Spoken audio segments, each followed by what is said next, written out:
Cerca de 50 millones de egipcios eligen democráticamente por primera vez en las urnas a su nuevo presidente tras el derrocamiento del dictador Hosni Mubarak.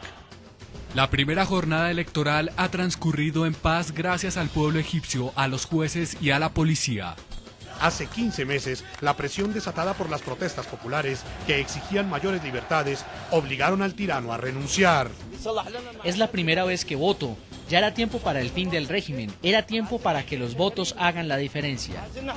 Los impredecibles resultados de los comicios, en los que participaron 12 aspirantes presidenciales, representan para Egipto el triunfo de su denominada primavera árabe. Espero que elijan a un presidente que pueda guiar a Egipto en estos tiempos de crisis. Hoy en la noche, el análisis de esta noticia mundial. Desde El Cairo, Sharif Etman, portavoz de la Organización de Derechos Humanos de Egipto, entrega el último reporte de cómo transcurrieron las históricas elecciones en la nación árabe. Los expertos y reconocidos internacionalistas Nader Salah y Rafat Godme explican la importancia que tienen estos comicios para la transición política que enfrenta Egipto tras haber soportado una dictadura de 30 años.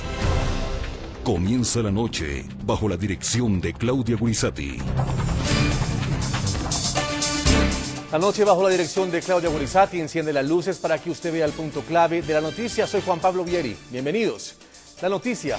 Bajo un intenso sol, Egipto vivió una verdadera fiesta democrática. En 2 jornadas de votación, la populosa nación árabe escogió democráticamente por primera vez en su historia a su nuevo presidente. La noticia. Los resultados finales de las elecciones serán dados a conocer este martes. Si ninguno de los 12 candidatos obtiene más de la mitad de los votos necesarios para una victoria inmediata, los 2 primeros aspirantes que logren la mayor votación disputarán una segunda vuelta el próximo 16 y 17 de junio. Creo que hasta ahora las elecciones han sido libres de violencia o fraude. En mi opinión, nos enfrentamos a unas elecciones claras. Podemos decir que están libres de cualquier tipo de fraude flagrante. Estoy aquí, en mi calidad de secretario general de la Liga Árabe, y tenemos 50 observadores de diferentes partes del país. He visitado este centro de votación y me pareció que todo está en su mejor momento, con completa integridad, y no he escuchado ninguna queja de nadie. El punto clave, Egipto logra celebrar esas elecciones democráticas 15 meses después de la revuelta popular que destronó del poder a Hosni Mubarak tras una dictadura de cerca de 30 años.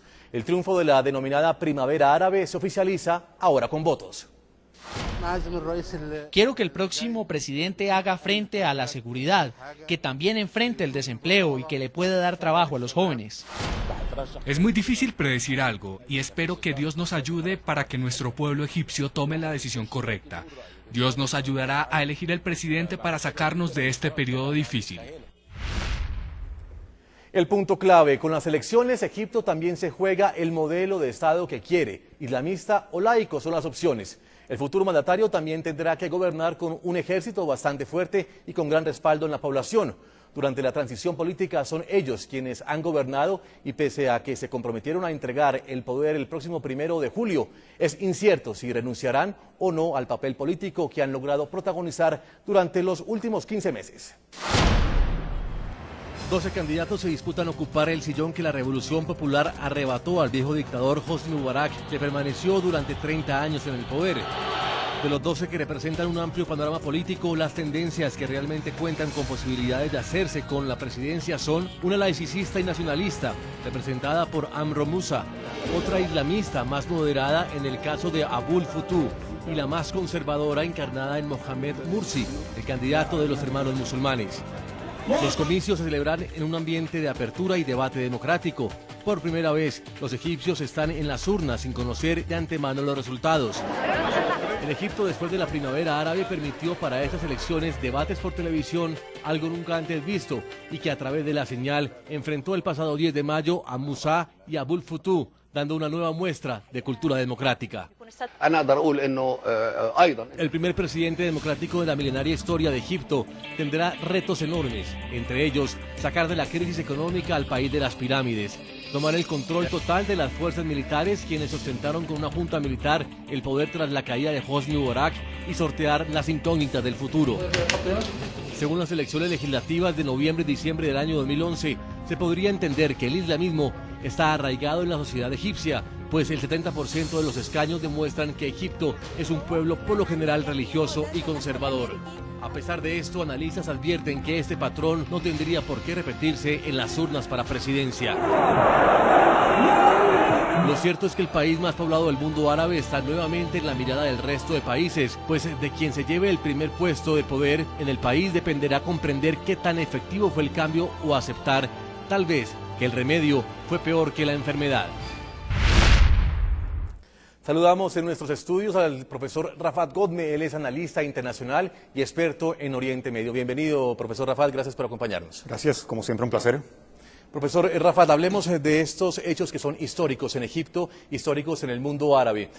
Primeras elecciones democráticas se dan a finales del año pasado, las legislativas, con una gran mayoría islámica, con resultados para el mundo del Islam muy positivos, y ahora se realizan las presidenciales bajo la mirada del mundo entero, no solo del mundo árabe, sino del mundo occidental.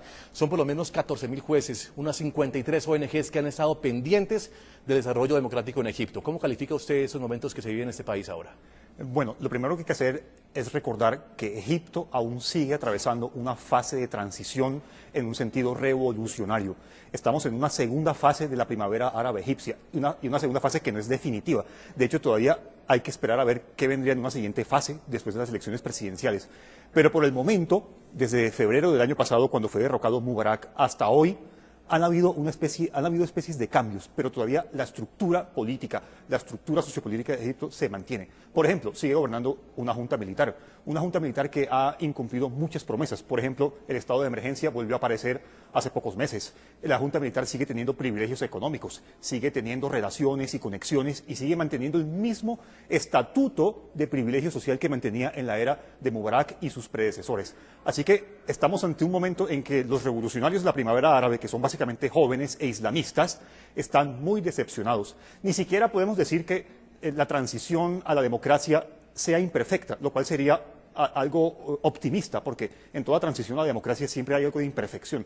Ni siquiera eso, ojalá fuera una democracia imperfecta, pero yo me atrevo a decir, sumándome a la voz de los revolucionarios de la primavera árabe egipcia, que la transición a la democracia en Egipto es hasta ahora un verdadero fraude, tal cual, inclusive con las elecciones parlamentarias que hubo desde noviembre a enero últimos. Sí, cuando usted habla de esos revolucionarios, la mayoría de esos revolucionarios en Egipto son jóvenes, y son jóvenes que no se sienten representados por más de esos 12 líderes que aspiran a llegar a la presidencia de Egipto. Yo le pregunto si verdaderamente lo que pasó en las legislativas fue el resultado de un ejercicio democrático o es algo efecto dominó de una junta militar que se quiere postergar en el poder. Digamos que las elecciones parlamentarias tuvieron imperfecciones, es cierto, pero fueron elecciones libres, fueron elecciones en las cuales hubo representación verdadera con los jóvenes revolucionarios. De hecho, en las elecciones parlamentarias, que fueron en 3 rondas con 2 vueltas cada una, de noviembre, diciembre y enero último, hubo un partido, la Hermandad Musulmana, el brazo político de la Hermandad Musulmana, que es el Partido Justicia y Libertad, que adquirió el 45% de los escaños en el Parlamento, la Cámara Baja egipcia, ni siquiera la Cámara Alta, aunque la Cámara Baja tiene más poder en este momento en Egipto, y lo ha tenido desde antes. Otro 22% fue adquirido en escaños por otro movimiento islamista, el movimiento Al-Nur. Entonces, si sumamos todo, habemos un 70% de representación islámica en el Parlamento egipcio en este momento, sobre todo la Cámara Baja. El resto, el 30%, está dividido entre partidos laicos, nacionalistas, de izquierda, y otros grupos que son minoría realmente, como los cristianos. Mi pregunta es, doctor profesor Rafat, es si esa primavera árabe, por lo menos en Egipto, se puede traducir como una primavera islámica. En este momento la primavera árabe egipcia está a punto, al igual que ocurre en el resto del mundo árabe, de convertirse en una primavera islámica. Está pasando, de hecho en Siria, el grupo que está llevando a cabo la revuelta, la revolución en Siria, es la Hermandad Musulmana, el brazo de la Hermandad Musulmana siria. En Yemen opera básicamente Al-Qaeda y ha tomado la voz de la primavera en Yemen. En este momento Libia, que es un estado fracasado después de la intervención ilegal de la OTAN, es un estado que en transición gobierna AQMI, Al-Qaeda en el Magreb islámico, y así sucesivamente. En este momento la primavera árabe está a punto, aún no lo es, pero está a punto de convertirse en una primavera islámica. Pero por otra parte, retomando brevemente el punto anterior, las elecciones parlamentarias de noviembre a enero último sirvieron como prueba de experimento para las presidenciales de este mes, tal cual, lo cual demostró que muy posiblemente podía llegar al poder el islamismo como la Hermandad Musulmana o los grupos salafistas, pero en el fondo los jóvenes revolucionarios están defraudados porque no les permitieron inscribir a sus candidatos. El 4 de mayo último hubo una gran represión como consecuencia de la protesta de los revolucionarios egipcios, que no permitieron que se candidatizaran los de su preferencia. Por tanto, en este momento, los candidatos a las elecciones de Egipto no representan el total sentir de las aspiraciones de la primavera egipcia, tal cual. Vamos justo al lugar de la noticia, vamos al Cairo, en Egipto. Estamos hablando que hay 14.000 jueces, por lo menos 53 ONG locales y por lo menos 4 organizaciones internacionales que están vigilando las elecciones democráticas en Egipto. Hacemos contacto con Sharif Edman, él es portavoz de la Organización de Derechos Humanos de Egipto. Señor Sharif, gracias por acompañarnos, por estar en la noche de NTN 24. Y le pregunto cuál es el ambiente que se vive en Egipto después de haber vivido hoy por lo menos esa jornada de ronda presidencial.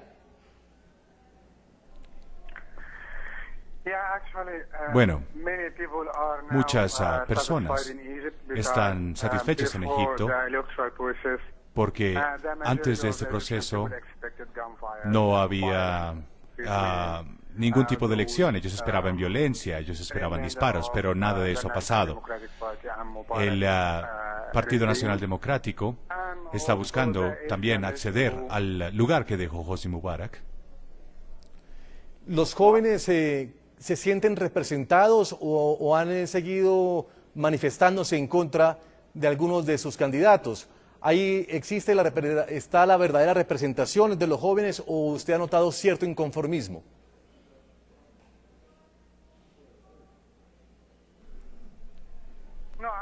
No, de hecho los jóvenes están de acuerdo con la elección.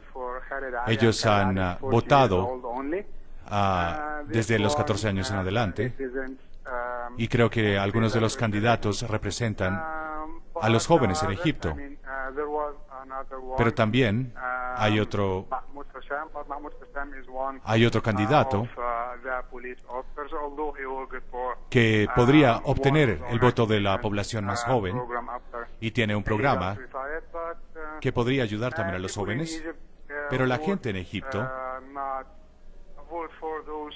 no están votando por los que pertenecían al régimen de Mubarak. Hay algunas personas jóvenes, unos candidatos que no son tan antiguos, que no son personas de edad y que pueden atraer mucho el voto de esta comunidad en Egipto. Y muchas personas hoy usaron su derecho al voto para tener esa posibilidad de votar por su candidato. Sí, señor Sharif Edman, por lo menos son 50 millones de personas las llamadas para ejercer el voto en Egipto. Yo le pregunto si en este país de semejante dimensión de población se están llevando a cabo con buenos oficios el cuidado de los votos y el cuidado del ejercicio democrático. ¿Cómo están haciendo para cuidar que los votos no sean traspapelados?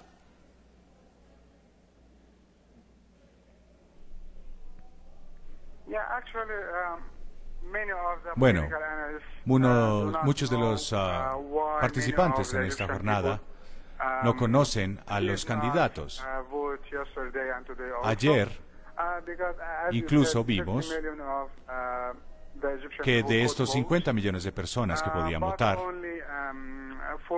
solamente un 40 o un 45%, de acuerdo con estadísticas e investigadores y profesores y también políticos están votando en esta jornada. Estamos alrededor de un 40%.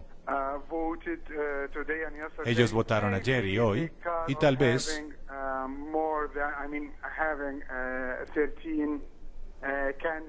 el hecho de tener tantos candidatos, que en este caso son 12, están divididos. Los que están con el régimen de Mubarak y los que están con el ejército y los que también están con los islamistas. Y a la gente le gustaría votar por alguien que es neutral, que no es un islamista o que no tiene